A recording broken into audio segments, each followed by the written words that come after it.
testa di Marinella è la storia vera che scivolò nel fiume a primavera, ma il vento che la vide così bella dal fiume la portò sopra una stella.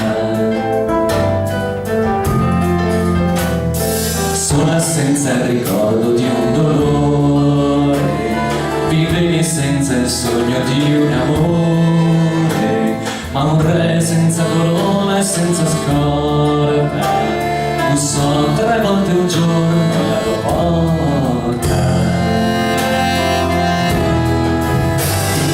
Bianco come la luna il suo cappello, come l'amore rosso il suo mantello, tu lo seguisti senza una ragione, come un ragazzo segue un aquilone.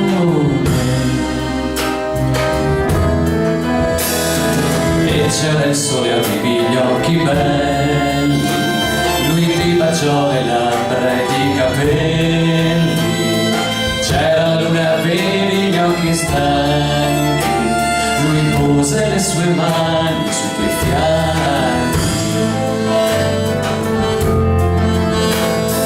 Furono baci e furono sorrisi, poi furono soltanto i fiordalisi che videro con gli occhi nelle stelle fremere al vento i baci la tua pelle.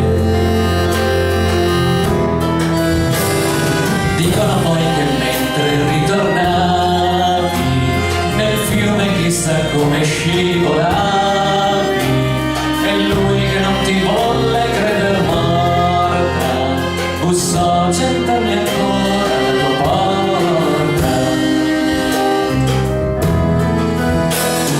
Questa è la tua canzone, Marinella, che sei volata in cielo su una stella, e come tutte le più belle cose vivesti solo un giorno come le rose, e come tutte le più belle cose